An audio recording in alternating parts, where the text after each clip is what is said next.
Assalamualaikum warahmatullahi wabarakatuh. Alhamdulillah, dengan izin Allah kami berkesempatan datang ke Mahat Hafiz Darul Aida Dengkil Selangor, yang mana di sini kita menyerahkan sebanyak 40 naskah Al-Quran. 40 naskah Al-Quran ini hasil infak oleh tuan-tuan dan puan-puan di luar sana melalui Yayasan Adi Azhar.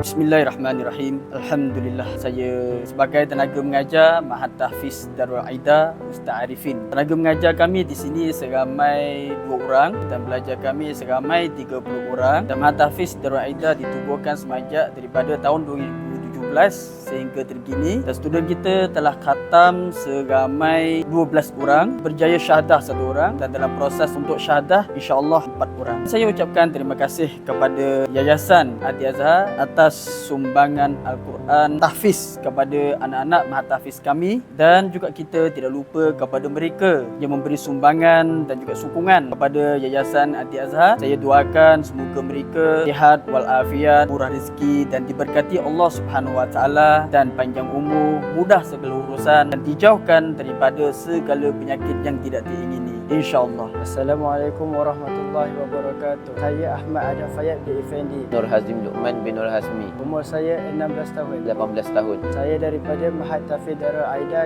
Dengkil, Selangor. Hari ini Mahat kami Dikunjungi oleh 2 pegawai daripada Yayasan Adi Azhar yang membawa 40 buah naskah Al-Quran yang membawa sumbangan infak Al-Quran sebanyak 40 naskah untuk memberi kepada tahfiz kami. Alhamdulillah, Quran ini saya tengok cantik, kecil dan mudah dibawa, sesuai untuk pelajar tahfiz macam saya. Saya harap saya boleh menggunakan Al-Quran ini dengan sebaik mungkin, membacanya dan Menghafaz maupun bertadabbur Al-Quran ini. saya ingin berterima kasih kepada Yayasan Adi Azhar. Sudah menyumbangkan Al-Quran ini kepada Mahat Hafiz Darul Aida. Saya juga ingin berterima kasih kepada para penginfak kerana menyumbang melalui Yayasan Adi Azhar. Dan saya doakan kepada pengifak semoga dimurahkan rezeki, Lalu dipermudahkan segala urusan, diberi kesihatan yang baik, diberkati Allah Subhanahu wa taala, dan Allah Subhanahu wa taala mengampuni dosa-dosa. serta dihapuskan dosa di dunia maupun di akhirat. Wallahu a'lam bishawab. Wallahu a'lam.